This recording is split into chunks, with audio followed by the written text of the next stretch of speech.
Good evening, everyone. Welcome back. Happy 2026, everyone. Hopefully everyone had a good holiday and a new year. Welcome to our first board meeting for January of 2026. I want to welcome y'all and call the order of this Floresville ISD Board of Trustees for this meeting January 5th at 6:30. Let the record show there is a quorum of board members present. Myself, Stephen Shodrock, Dr. Martinez, Mr. Craig Mutes, Mr. Marshall Clear, Mr. Jason Svoboda, Dr. Odom, and Mr. Shellhouse. Furthermore, let the record show that this meeting has been duly posted in accordance with the Texas Open Meetings Act. This is an open meeting, and we welcome members of the public to observe. Please note that public comment should be reserved for the public comment portion of the agenda. We kindly ask that no comments or questions be made outside of that time. Should you have any comments or questions, you're welcome to contact the administration directly, and thank you for your cooperation. Mr. Svoboda will now lead us from prayer, followed by Dr. Martinez with the pledge. Please bow your heads. Thank you, Lord, for this beautiful day. We come together to celebrate these young people in our lives, their accomplishments, along with their families. Lord, we ask you today to be with us as a board as we make the best decisions for our students and our staff. I ask you to be with us on our way homes tonight, to keep us safe so we may make tomorrow a brighter, better place. In your name we pray. Amen. Amen.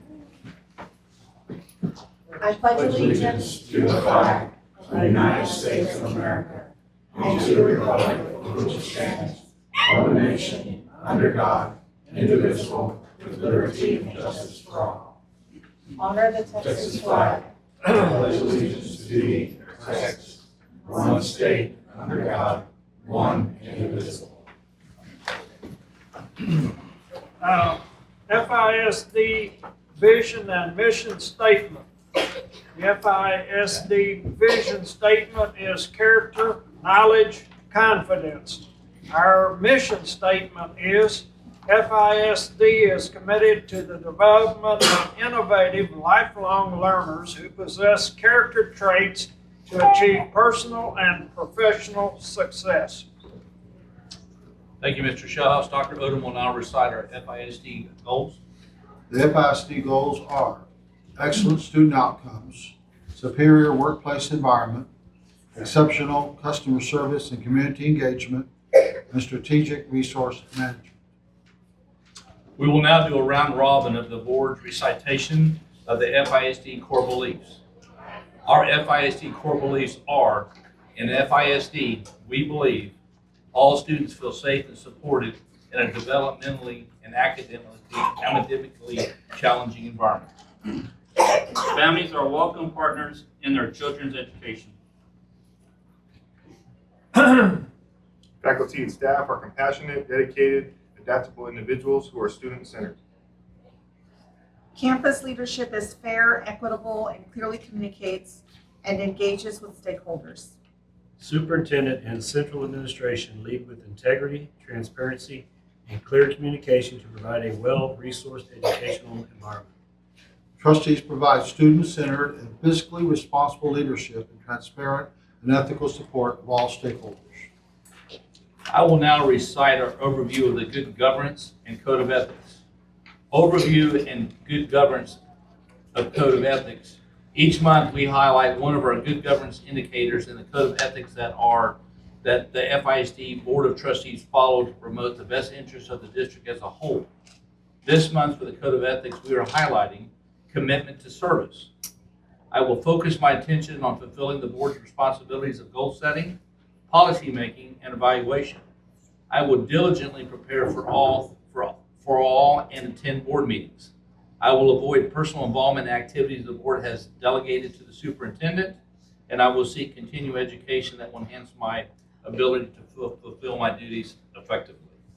Our good governance indicator for the month is the board has a written plan in place for conducting the performance evaluation of the superintendent and establishing the appraisal instruments for the superintendent.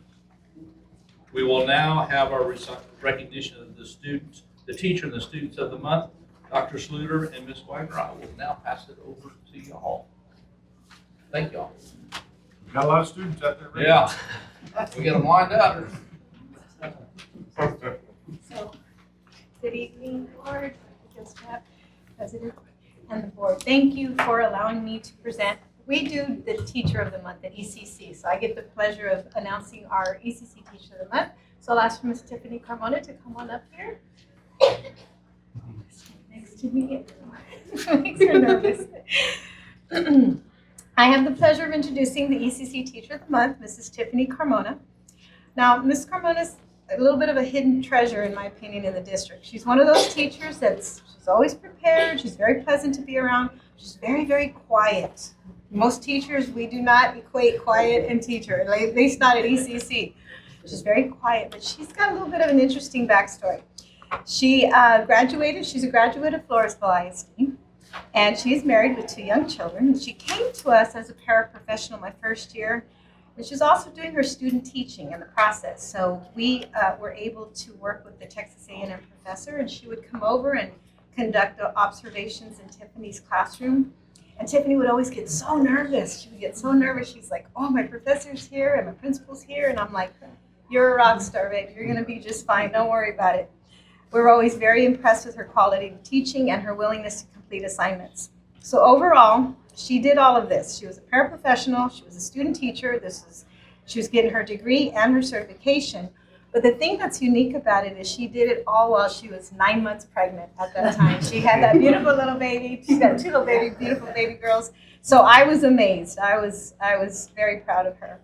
When it was all said and done, she completed her program. She graduated, took all her exams, and she was able to start the year with us officially this year as a degree certified ECE teacher. And although she's very soft-spoken, she manages to control 4-year-olds. So I don't know if she has like magic dust or something. And she does it with a lot of kindness and grace. She loves to bake, and you'll rarely find her without her morning cup of coffee. If she doesn't have coffee, she might get angry. I don't know. I have never seen it. Ms. Carmona's colleagues say she's very sweet. She's very creative. But she's also a little feisty. I've seen that in her, and that's what a 4-year-old will do to you. I'm super proud to be her principal and have her part of my team. I definitely see a bright future for her as a teacher and can see her moving up as one of our district leaders. Thank you, Mrs. Carmona, for being a shining example of what good quality teaching looks like and for doing it with a lot of kindness and grace and love for our students. I love being your principal.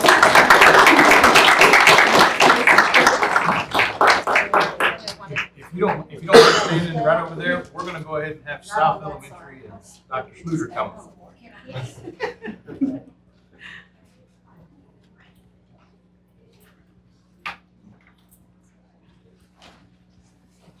Good evening, FISD Board of Trustees, President Shudrock, Superintendent Gilstrap. I'm honored to introduce to you our Floresville South Elementary Teacher of the Month and my 2 Students of the Month.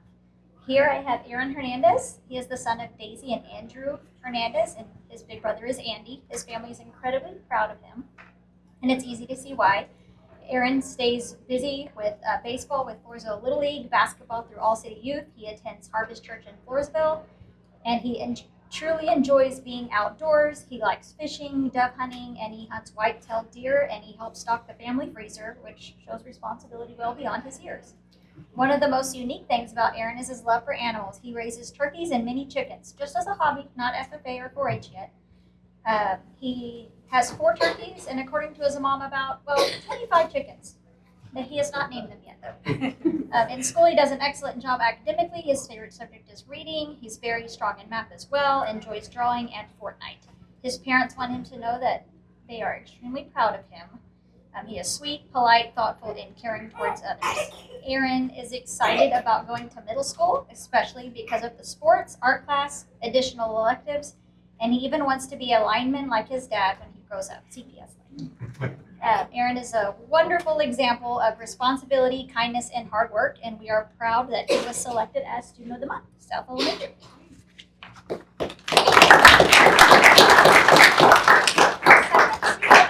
Is Riley Cantu. Riley is the daughter of Tim and Aaron. She comes from a big, loving family. She's got 4 siblings. Her older sister is Dominique, and then there's Ariane, Arlie, and Taylor, who is the youngest. Being part of a large family has helped Riley learn responsibility, teamwork, and kindness. Riley is also very active outside of school, and she plays soccer with Flowtown Kicks and is already planning to start volleyball in the spring. She enjoys staying active and challenging herself in new ways. In the classroom, her favorite subject is math because she feels it's easy to understand numbers. One of her favorite hobbies is baking, especially brownies, cookies, and cakes. Her family's very lucky. When asked what she wants to be when she grows up, Riley shared she'd like to be a marine biologist because she wants to spend time with ocean animals, and she thinks it would be a great career. Riley would like for her parents to know that she is doing really well in school. She's passing all of her subjects, understands what she is learning, and has fun every day. Her parents would like for her to know they're very proud of you. Please join me in celebrating Riley Cantu, our Floresville South. Our Floresville South Teacher of the Month for January. It is my absolute pleasure to introduce Miss Risa Walters. Personally, she's a mentor to me. She is an exceptional educator and a true servant leader. Ms. Walters graciously insisted over and over again today that this recognition should be for her kinder team, again reflecting her humility and her heart for collaboration. I explained to Ms. Walters we are not recognizing a team, we are recognizing her for all her strengths. Ms. Walters has been married to her husband, Tommy, for 48 years, and she proudly calls him her best friend. Together they have 3 kids, and 3 children and 4 grandchildren. Family is extremely important to her. They enjoy spending time near the water, whether it be Lake LBJ, Canyon Lake, or even the beach. Ms. Walters began her teaching career in 1995. She's been teaching for 27 years, spending the majority of her time in kindergarten, and has been with Floresville. This is her 10th year, if we figured out. Super excited about that. She often shares that every day in kindergarten is a new world, and she learns just as much from her students as she hopes they learn from her. Most importantly, they have taught her what truly matters in life. It's snacks and recess. Over winter break, one of the students insisted Miss Walters must be crying and missing me at school, so the mom actually sent her a video of the student dancing and said, I'm sure she's sad without me there. So her students absolutely love and adore her. Miss Walters, the way that you love your kids, the way that you collaborate and support your families and serve your team makes you very meaningful and inspiring for our campus, and I appreciate all that you do. Please join me in celebrating Miss Walters, our Floresville South.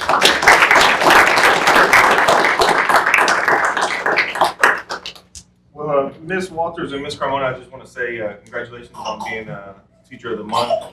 It takes a lot to deal with those young ones and keep those patients and calm. We truly appreciate everything y'all do. We love hearing people graduating and coming back here and working for us and making us better, so we appreciate it, so thank y'all. And then Let me butt in for a moment. I can't hear what you're saying. Would you speak up, please? Yes, sir. I'm sorry. And then for Riley and Aaron, congratulations. I know y'all put in that hard work, not only in the classroom, but outside, doing y'all sports, volleyball, whether you're fishing or hunting. So a lot of kudos to y'all, and a lot of kudos to the parents for raising these kids to be the way they are. So congratulations on Student of the Month. All right, if y'all don't mind, we'll come up here and take a group picture. Back up. There you go. Come on back, come on back. Right there, be good. Oh, I forgot about mine. Ready? 1, 2, 3. Thank you.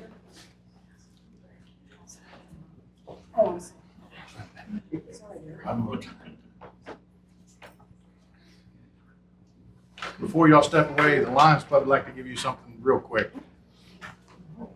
If I don't keep dropping them.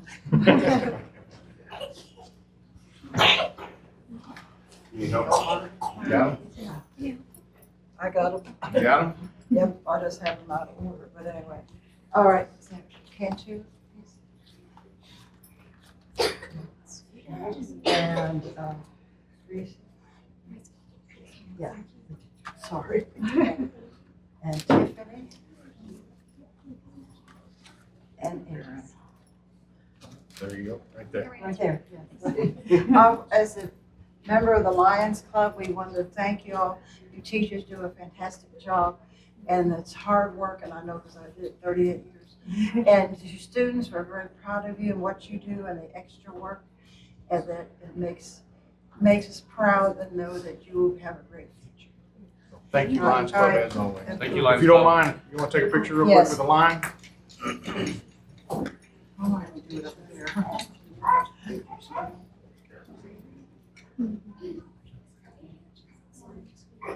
One more. 1, 2, 3. Thank you. If you don't mind. One more. Okay, scoot over. All right, thank you so much. Board member hands. Thank you all very much.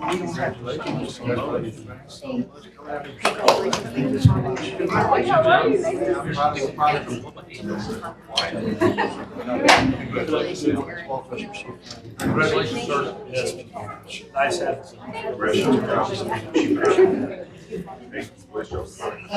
Thank you for everything. Thank you. Congratulations.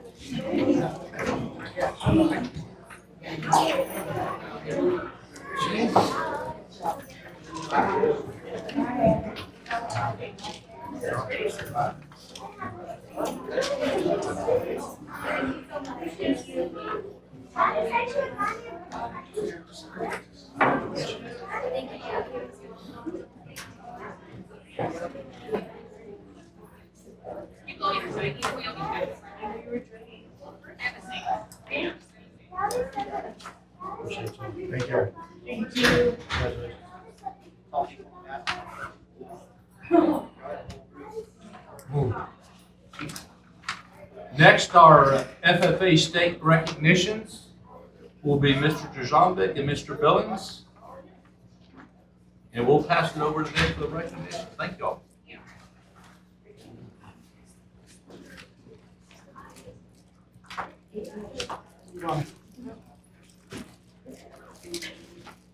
Keep going.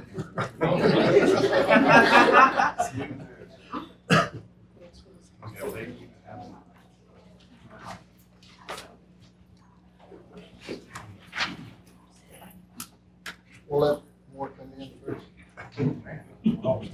Yeah.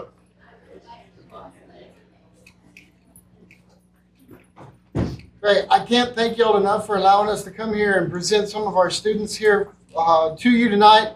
We had a very successful year with our leadership teams. If you remember back to the November board meeting, we took a picture with some of y'all with these guys, and we told y'all we were excited and we had our fingers crossed. Well, they had a very successful year. We will talk about public relations first. We've got Kendra Ramirez, Clara Kutzer, Addison Peck, and Elisa Salcedo. This team, we started way back in September, and with the presentation that we chose to give this year, they had a lot of work. It was a lot of work building prompts and putting together a presentation. And so we started as soon as we could in September, and we worked all the way through September into October. And our first contest was our district contest, which was in November. 1st of November. It was November 3rd. They placed first in district.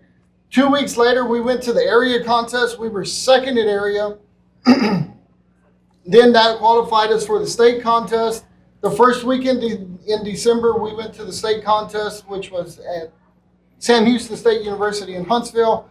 We were fourth in the semifinals, which qualified us for the finals, and then in the finals, we were second. We know that one of the judges actually had us first, so we know we were right there, and it was disappointing, but at the same time very rewarding. It was even more rewarding because Eliza, on the way to Huntsville on that Thursday afternoon, got sick on us. Eliza lost her voice. And if you know anything about these contests, we speak. The girls, the kids give a presentation and they are required to speak and talk. And so we worked through a very rough voice for 2.5 days. I think Eliza had a couple bottles of... so much tea in my life. I know she drank a lot of tea and sprayed her throat several times with Chloraseptic, trying to just get that thing to spit out words. On Saturday morning, they had me very excited because they were very relaxed, and we gave a great presentation in the finals. We've got a strong history with our public relations team. This is the 14th time that we've qualified for state. 12th time we've been in the top 10 at the state, and the 7th time we've been in the top 5. Awesome. Right.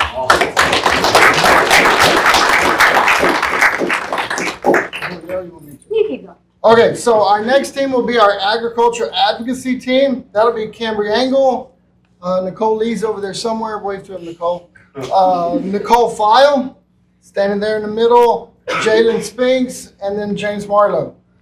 This team also, we started in September, had a lot of work to do.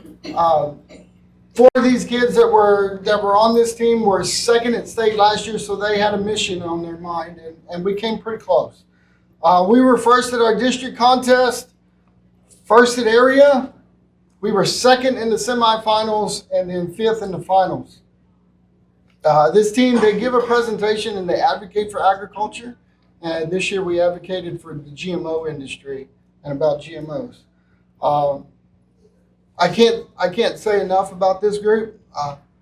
All of the seniors here, they've been with me since they were freshmen. We've been to the state contest several times, and it's been really fun traveling with this group. The Ag Advocacy team, this is the 9th time for them to qualify for state, 8th time for them to be in the top 10, and the 4th time for them to be in the top 5.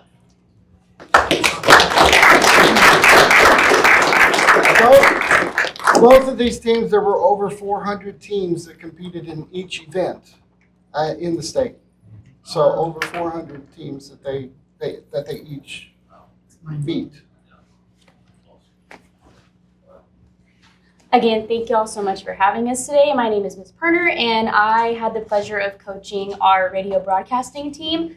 The radio contest basically entails the group of students to come up with something that's local in content, that is something related to agriculture.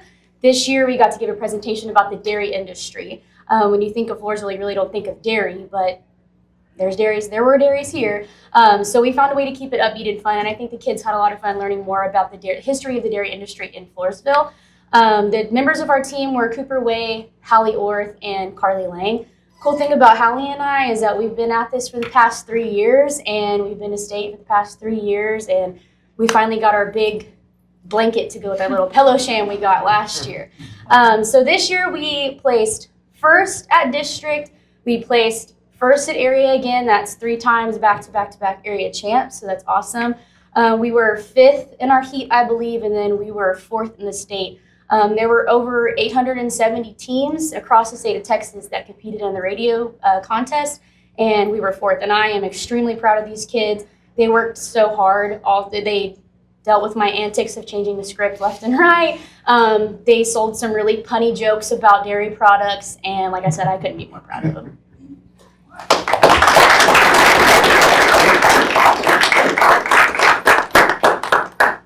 Well, congratulations to each and every one of you for an outstanding job. On behalf of the board, we commend you for your accomplishment, your dedication, and leadership that y'all have presented throughout this time.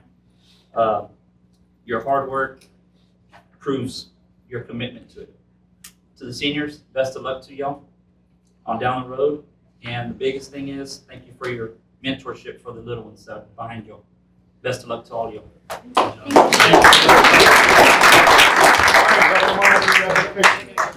Not the first time y'all done that.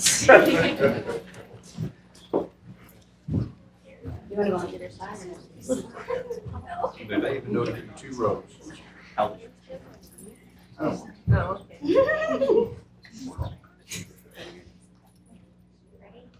1, 2, 3. I'm going to take one more. 1, 2, 3. Parents are more welcome to come up here and get the milk.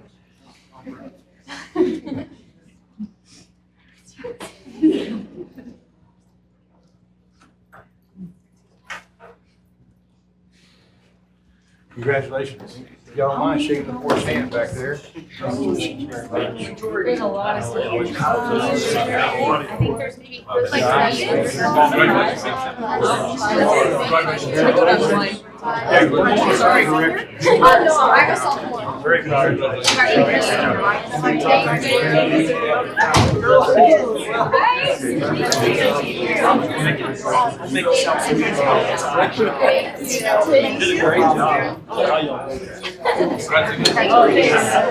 Thank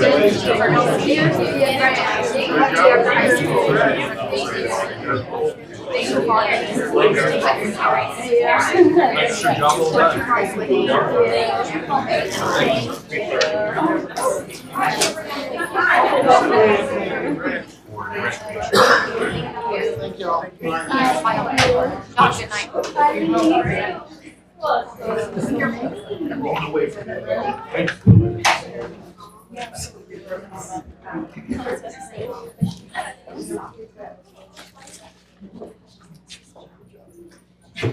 We will now recognize our academic all-state athletes. Coach Martinez. Yes, sir.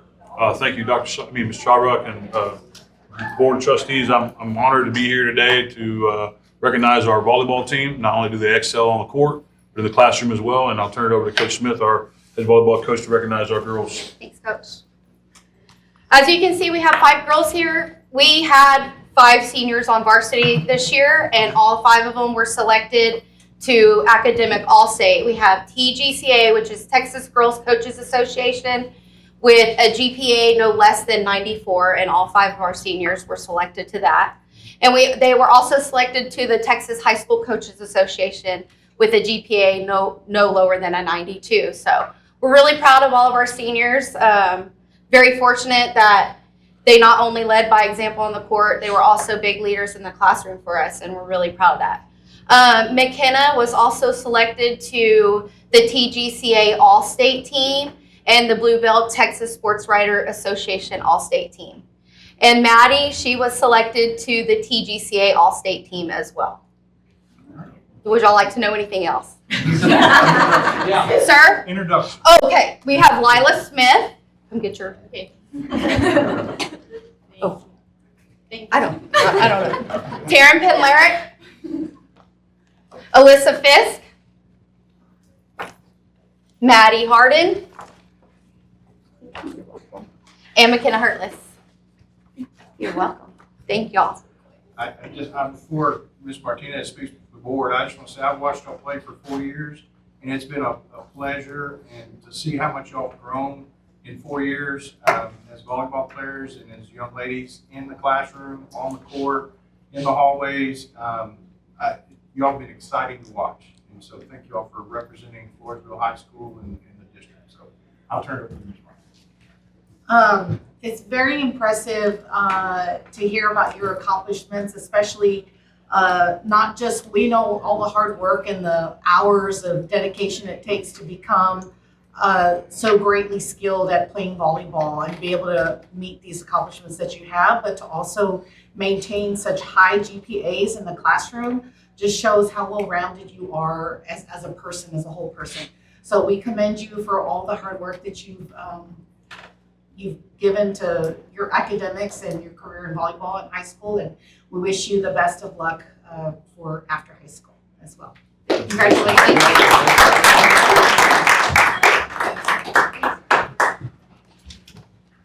Way to get in here too, folks. Make sure you got your certificate right side up. Oh, I gotta find a place. We need a, no, we're good. Okay, thanks. 1, 2, 3, one more. 1, 2, 3. Thank you. Thank you. All right, congratulations. If you don't mind shaking the board's hand. Thank you. Congratulations. Congrats. I wish y'all so bad. Thank you. Hi, thank you all so much. Thank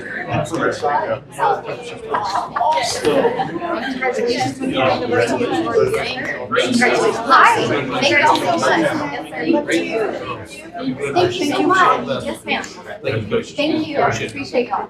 Thank you so much. Thank you. Thank you. Appreciate y'all. I know, right?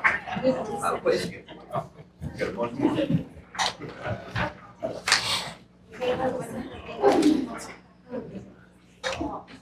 Go ahead.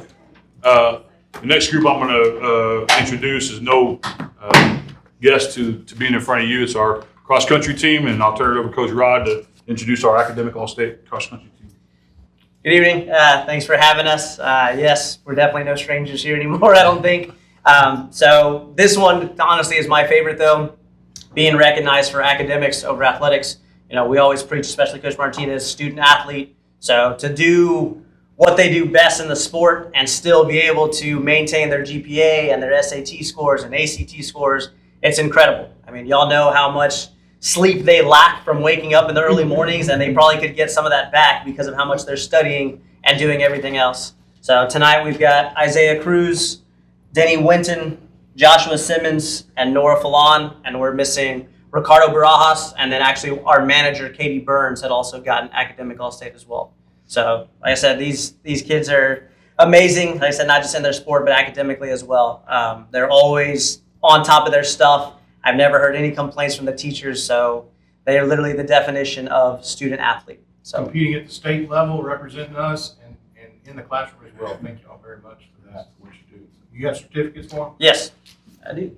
While he's passing those out, I'm going to say, y'all probably know what I'm about to say. We're so proud of y'all, but y'all have been here so many times, and y'all are still up, keeping up with your academics. We're just so proud of y'all.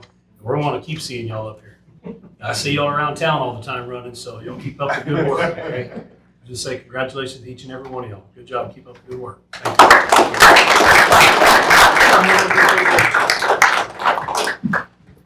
Make sure you hold your certificate right side up. John over there, you go. Scoot on. Oh, there you go.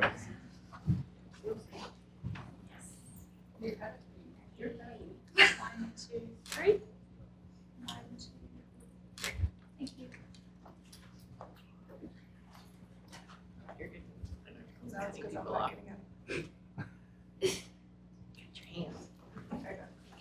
All right. That would be my appreciate you. Thank you very much. Congratulations. Congratulations. Good job, folks. Most probably.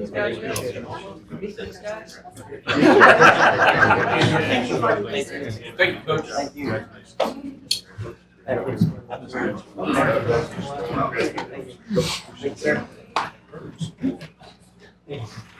Good thing to do. Yeah.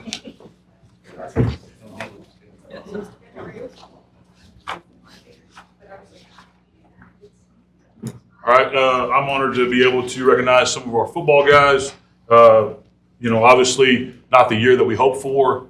We understood the challenges that were ahead of us when we got here 2 years ago. I'm most proud of these guys for sticking it out, finding a way to show up week in and week out. Early mornings, late nights, they always put in all the work. I'm super proud of what they've been able to accomplish for us and our program. And I tell them, and I tell all of our guys now, any success we have in the future will be because these guys came before them and paid the price for us to have that opportunity. And to you guys all, I appreciate every one of you guys. And we're going to be in a better place this time next year. And it'll be because these guys laid the work down for everybody else ahead of us.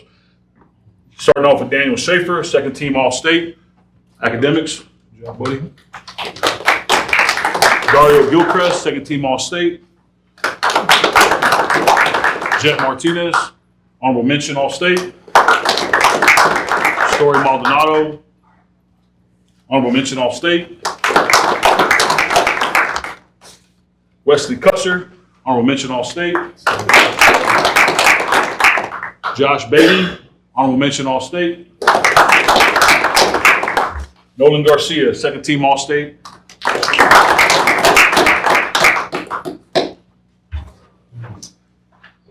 Guys, I spent a lot of time with y'all. Some of you I've spent 4 years with. And every time I go to the locker room, I'm so amazed at your character, your quality of just who you are. Not just on the football field, but off the football field. And I'm so proud of each one of you. Listen, I did work out with y'all one time during the season and in the weight room. And I said, no more of that. But I did do that. But you guys worked hard, to be the football team that you became this year. Much better. You're getting much, much better. And as Coach Martinez says, we're setting a standard now, and we're going to keep building on that. It's all because of you guys who bought into the culture, into the program. God has blessed you, each one of you. And I can't wait to give your diplomas to you in May. So God bless you, and may God keep all of you. Excelling in the classroom. That's Yes, I mean the classroom. All-State. I mean, the workout's tough, but the classroom's tougher. I do believe. I don't know though. We'll see. Thank you. Don't mind, step up here and take a picture.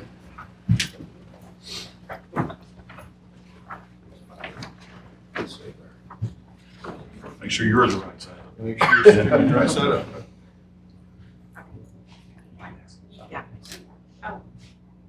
Pastor, we scoot over. Yes. Yeah, I know Josh is in front of us. Thank you. Parents, come on up. Hello.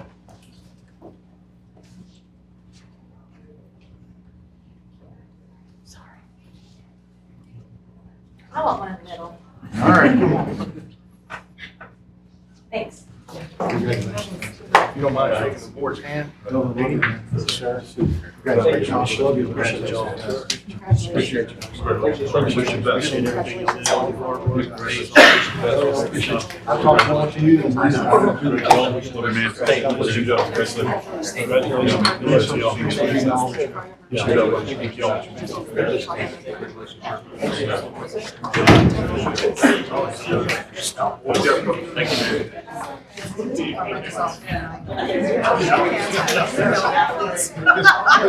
He said, I don't know, maybe you must have been after, My ring's gonna, look at that. Especially.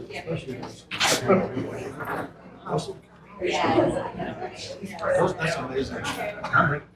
All right, Dr. Gilstrap, I'll pass it over to you now. Board members, I want to take an opportunity to recognize you as a board, as board members. The month of January is designated as our board recognition month across the state of Texas. And what you do doesn't go unseen. And I want to make sure that you know that from the community, from the superintendent, the administration. What you do, not only in board meetings, but out in the community, supporting our teachers, supporting our kids with your presence, with your words, and with your actions whenever you're sitting here at the dais. And so it goes a long way. It is not a paid position for anybody that doesn't know that out there. These folks up here, they don't get a paycheck, but they do get the privilege to be a part of students' lives and be a part of our community. And so not only for what you do for the school, but also for our community, because this is not a job that a lot of people want to step up and volunteer to run for the board and to sit in these positions. It's a tough job. It is a tough job at times. And so I just want to say how much I appreciate it on behalf of the administration, the district, and our community. Thank you for what you do. It is much appreciated. We do have some gifts for each of you that were made by some students at each campus and some different departments. And so those are in the cafeteria, so you can pick those up as you go. But I just wanted to take a moment to say thank you. Thank you very much. So thank you. Thank you.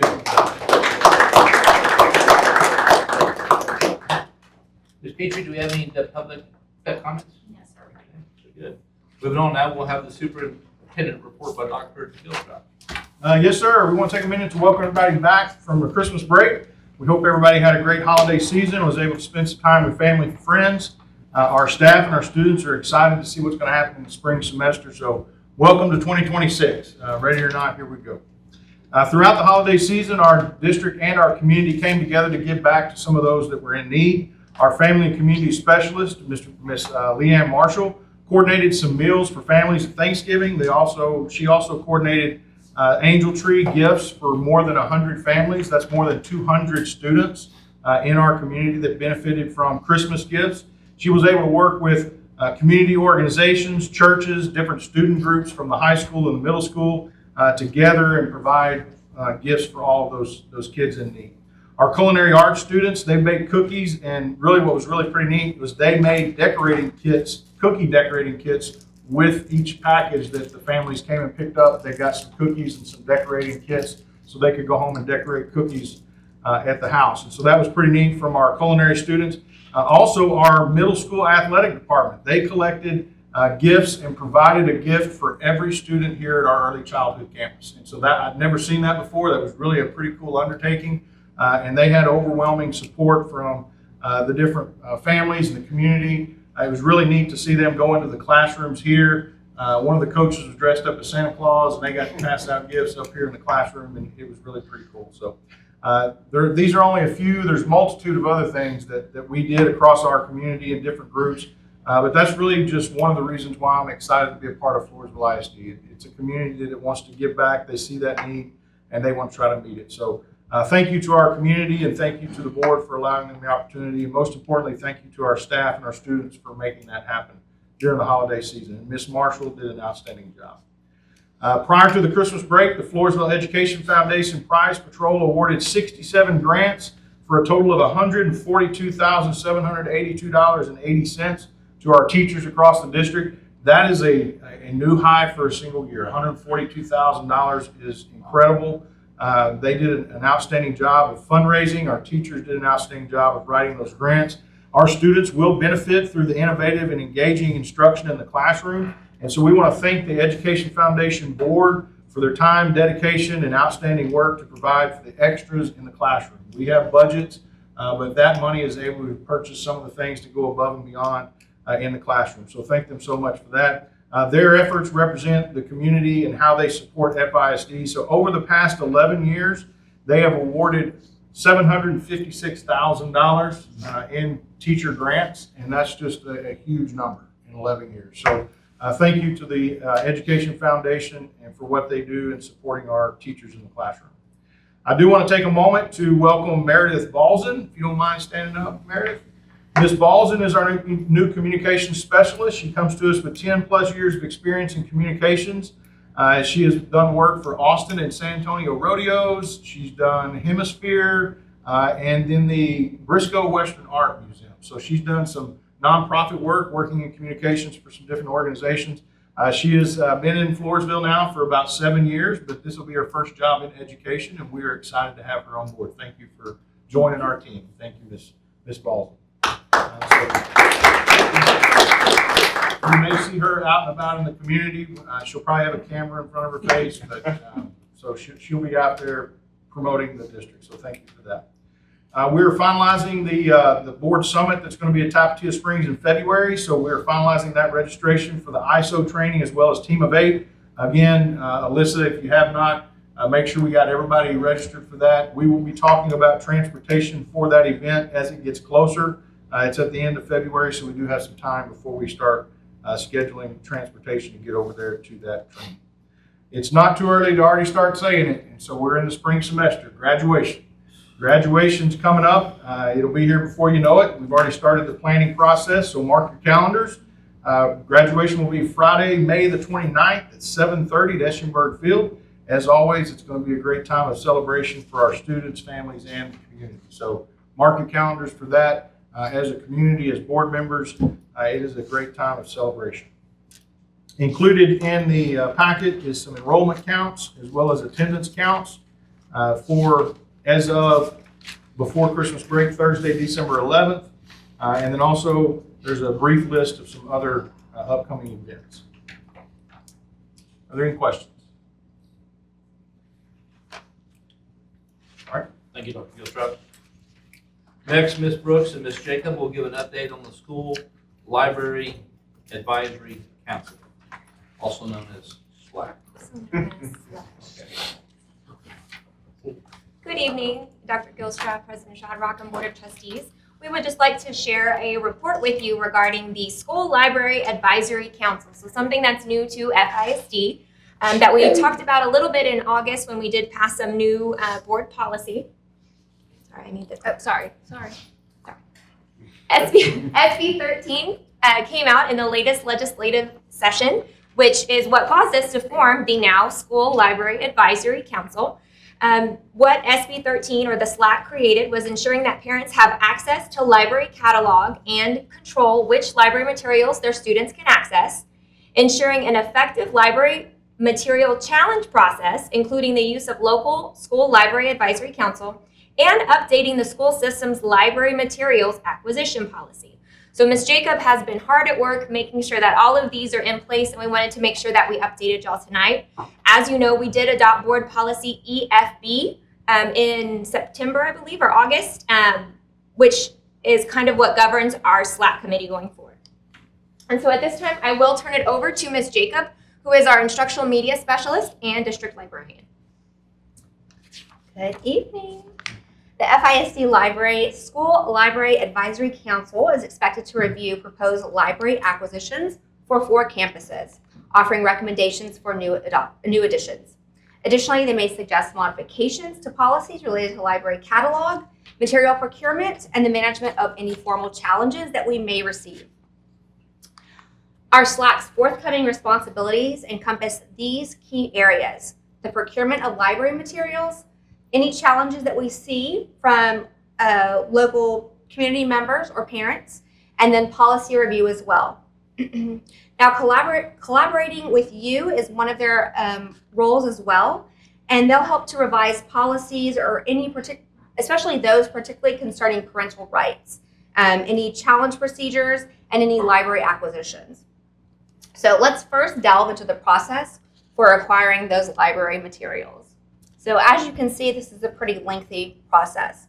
But first of all, we begin with the initial meeting where we select members, and there's a chair that is adopted, and she or he receives essential training regarding the collection development to ensure we're adhering to state law as well as board policy.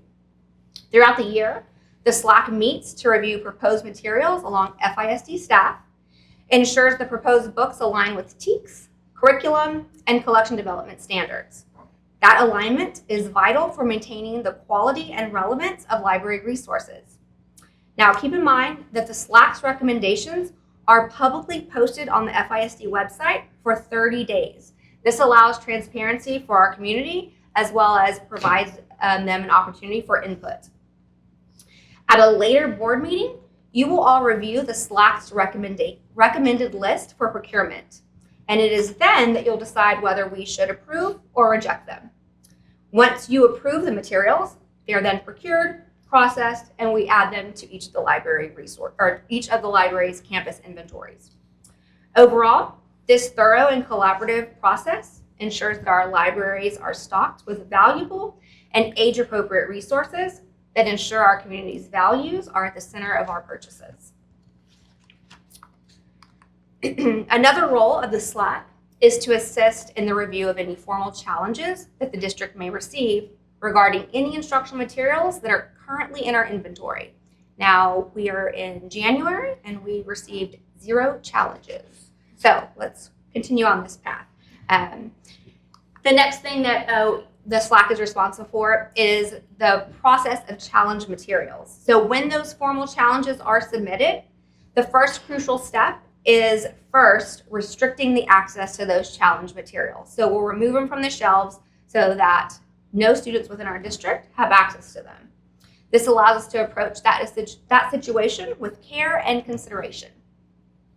Next, the SLAC takes on the responsibility to review the challenge material thoroughly, and then at that point, they make the formal recommendation whether or not we should keep or remove the material from our library shelves.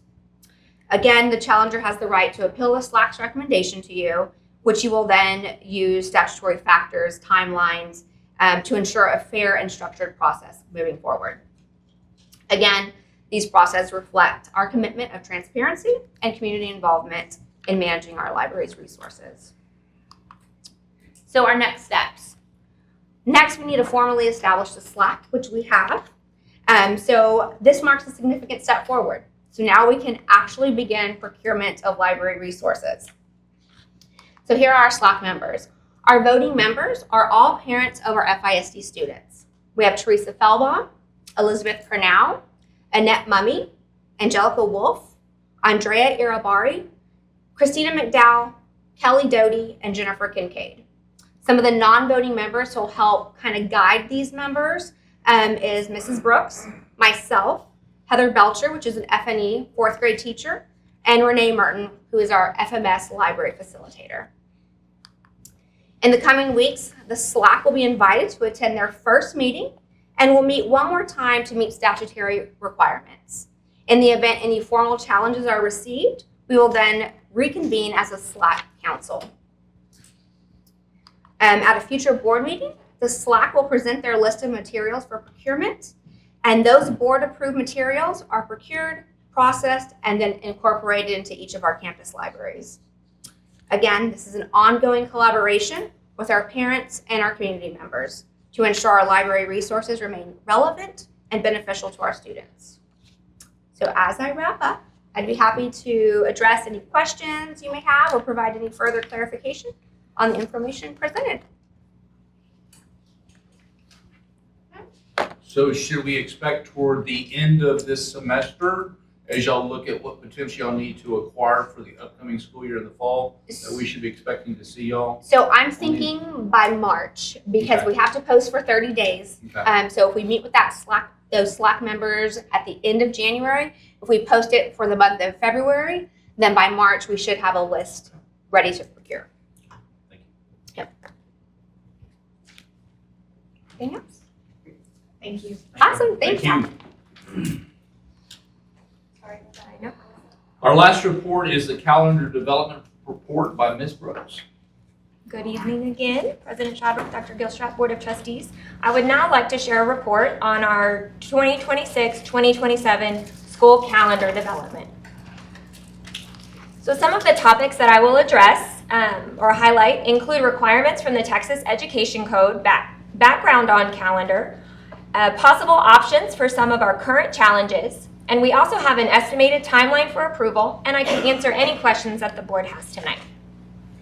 Just to review some of the requirements set forth by the Texas Education Code, 10 years ago, Texas shifted to minutes per school year requirement instead of days. The minimum number of minutes is 75,600 per year, but districts have flexibility in how those minutes are scheduled to create a calendar that's in the best educational interest of the majority of students. Because our board approved a District of Innovation plan, we also have flexibility to begin instruction prior to the fourth Monday in August and to reduce teacher contract days, which are both in tech codes. Other requirements include having professional development days throughout the school year and having at least 840 minutes or 2 school days reserved for any inclement weather closings. This school year, another requirement was added of school districts. For 4-day school calendars, they are not eligible for the 2,100-minute waiver for staff development. This is a waiver that our district has previously used to devote up to 2,100 minutes of instructional time for staff development. As you know, this year FISD moved to a hybrid calendar, which alternates 5-day and 4-day weeks each quarter. This resulted in the following.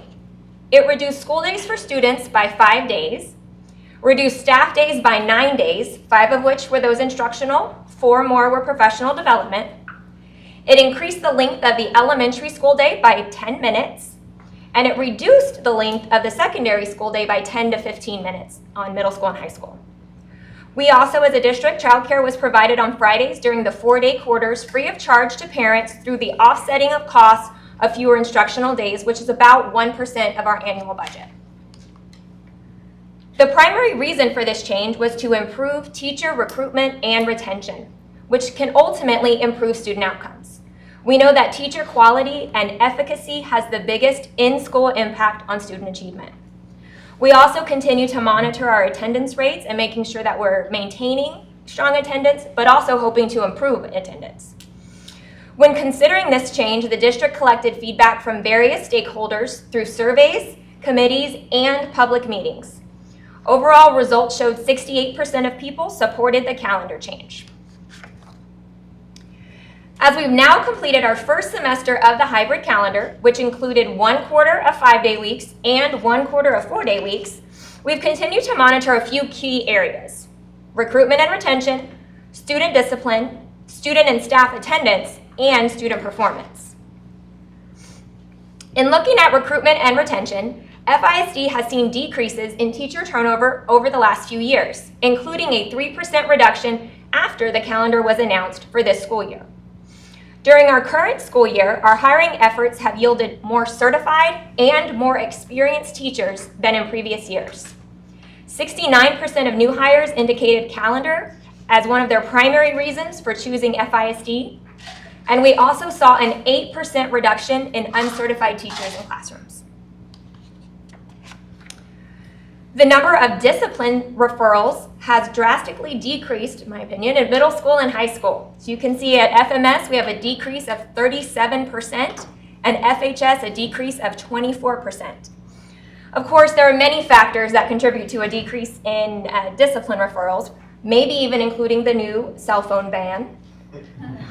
But this shows that our students are spending less time engaged in misbehavior and hopefully more time engaged in learning. And in a recent advisory meeting with some high school students, they did admit that not having their phones constantly available has made a positive impact on their school experience. We have not seen much of a change at the elementary level, but there are very few referrals there to begin with. Another data point that we monitor regularly is attendance. So we have seen a slight improvement in student attendance. In the first quarter of the 5-day weeks, we were up about 0.25%. And in the second quarter, the 4-day weeks, we saw it increase another 0.25% to average out at 0.5%. Of course, campuses are also implementing some additional student attendance incentives. Staff attendance has improved 3%, with many reporting that they use the Fridays for appointments they would normally have taken off of work for. Still, we won't know an overall impact until the end of the year, as the spring does tend to be a busy time. Along with the calendar change, the high school moved back to a traditional 8-day schedule, which means that grades and testing at the high school is now based on a full year and not just one semester. And that does make it difficult to compare student performance at this point. The district is also using some different assessments at the tested grade levels, so it's going to take time for us to gather this data and make it comparable to previous years. Campuses just took benchmarks and interim assessments right before we went for winter break that last week. So we are collecting this data, but again, it's different data than we've had in previous years. So right now it is difficult to see if the impact on student performance because of many factors that are changing right now on campuses. When discussing types of calendars, I do think it's important to define some of the options that we talk about. Each of these calendar types have various numbers of student and teacher days, as well as the length of days. Of course, these are approximate just based upon the trends that we see across the state. But for example, what we would consider a traditional 5-day calendar generally has about 169 to 175 school days, 187 teacher days, which is what the tech code requirement is, and about 460 minutes is the length of the average school day. On a hybrid calendar, which is a combination of some 4-day and 5-day weeks, we tend to see about 160 to 169 school days. We tend to see a reduction of teacher days, anywhere from about 175 to 180. And we see a slightly longer day, about 470 minutes. On what we would consider a pure 4-day calendar, meaning every week is a 4-day week, we tend to see about 150 to 155 student days, 65 to 180 teacher days, and about a 500-minute school day. Again, these are just approximate based upon the trends that we see across the state, but this kind of gives you some information about when we talk about these kinds of calendars or when staff talks about these kind of calendars, it gives us to make sure we're on the same page. Across the state, we continue to see more districts move to 4-day and hybrid calendars.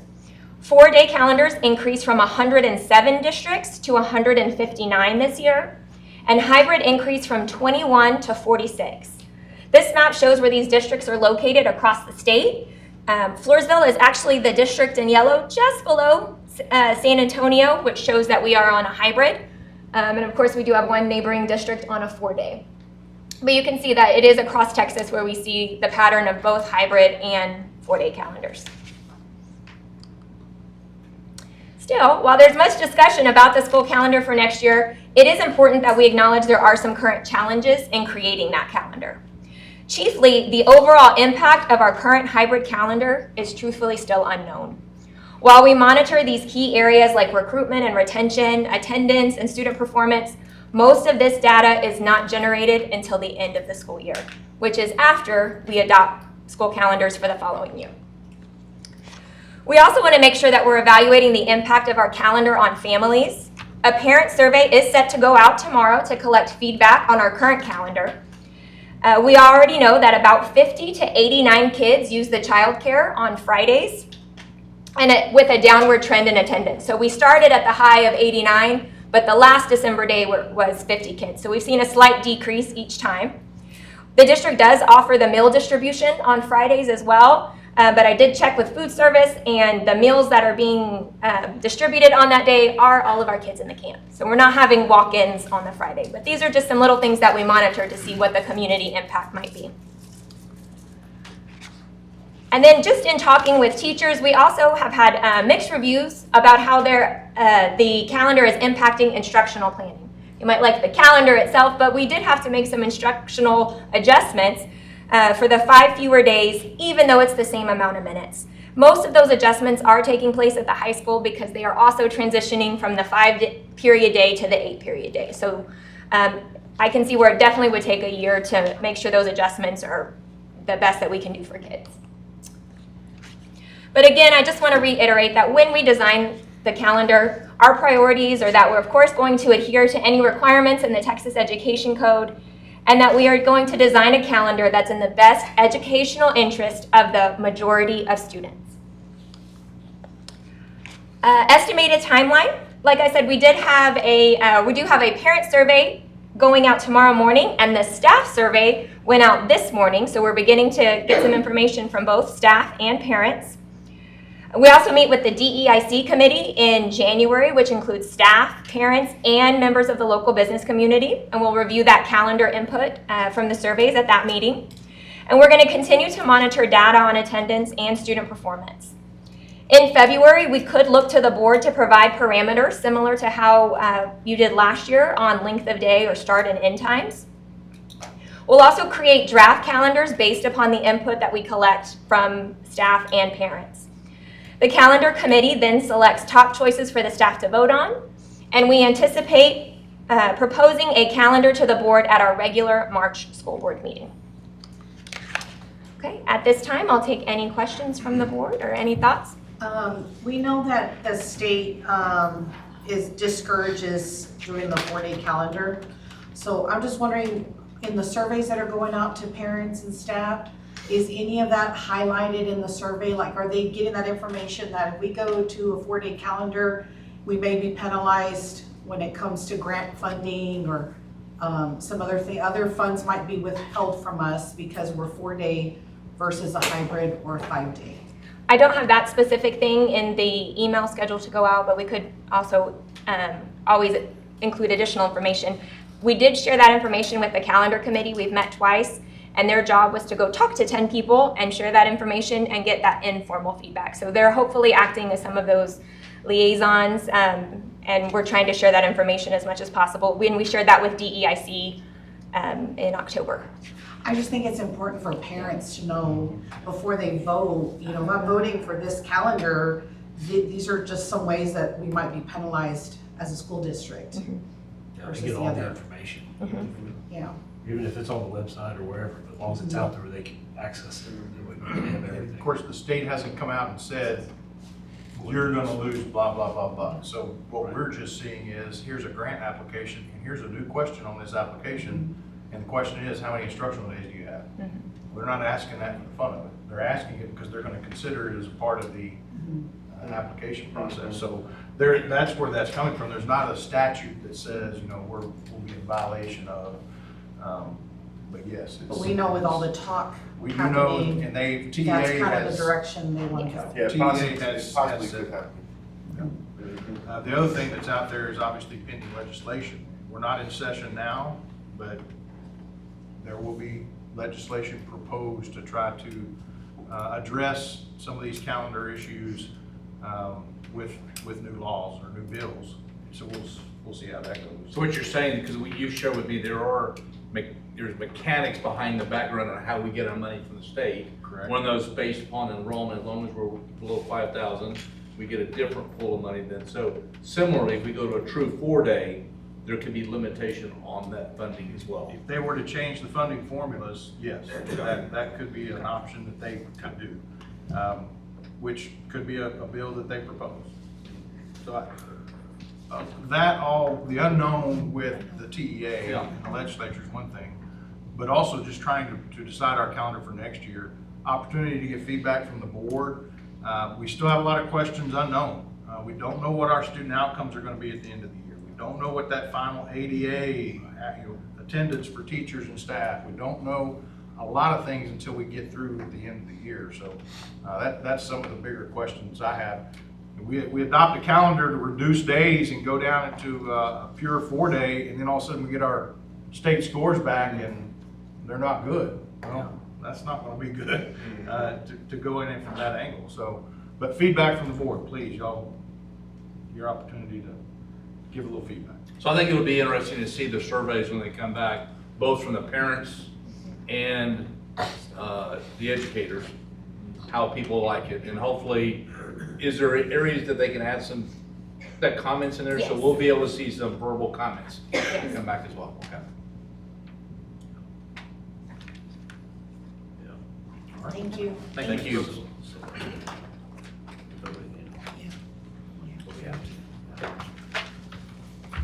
Next on the agenda is number 5, action items. First item is the consent agenda by Dr. Gilstrap. Board members' consent agenda this month includes only the typical items of finance and board minutes. So administration recommends the board approve the consent agenda as presented.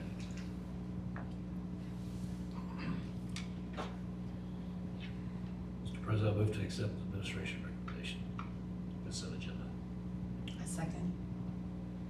We have a motion by Mr. Sabota and a second by Dr. Martinez. Any further discussion on the motion?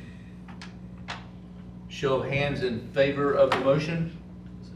7-0. Thank you. Thank you, board members. We will now consider approval of the establishment of the board of committees, again by Dr. Gilstrap. Board members, recently due to legislation, we had to do an update to policy BDB local. It now requires board action to establish all board committees.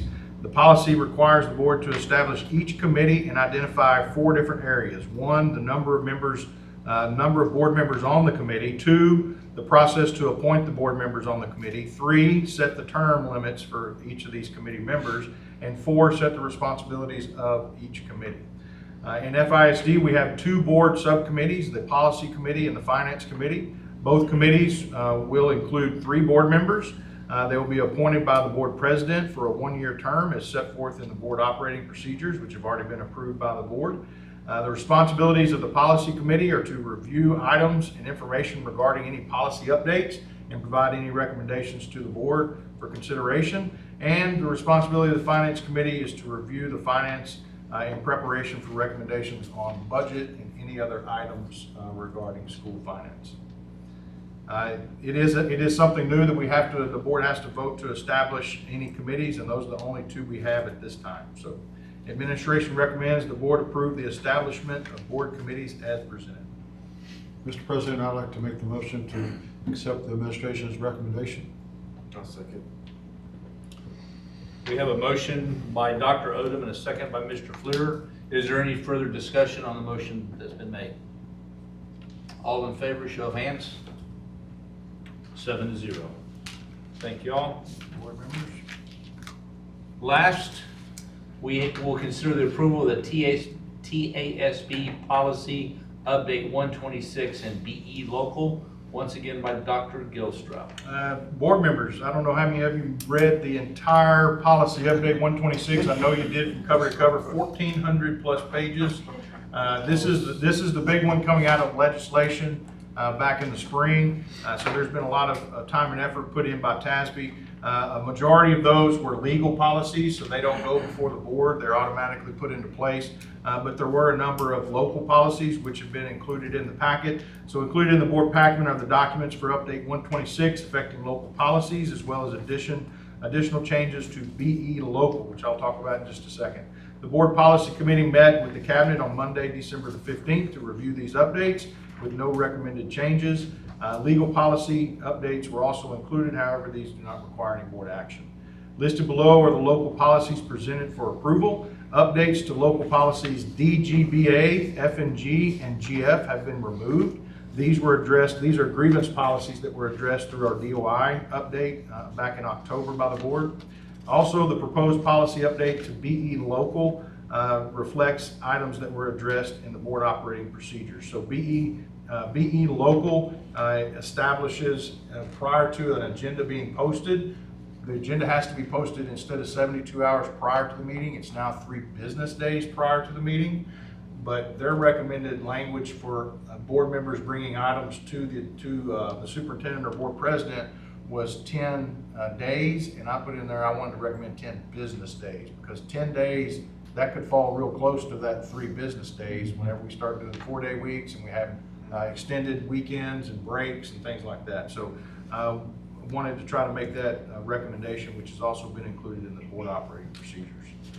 So with the exception of all those, administration recommends the board approve the addition, revision, and deletion of local policies as recommended by TASB Policy Update 126, with the exceptions of DGBA, F&G, and GF, as well as adjustments to Policy BE local as presented. I move to accept the administration's recommendation. I second. We have a motion by Mr. Mutes and a second by Dr. Martinez. Any further questions or discussion on the motion? All in favor, of show of hands in favor? 7-0. And I thank the members who serve on that committee for taking the time. That's a lot. That is a lot. That's a lot of material to cover. So thank y'all who did that.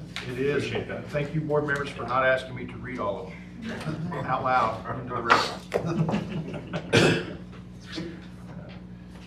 The board will now convene into executive session pursuant to the Texas Government Code Section 551.072, deliberation regarding real property, and 551.074, personnel. No voting will take place in this closed session.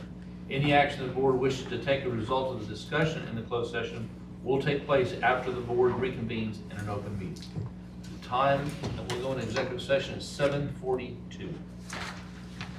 All right.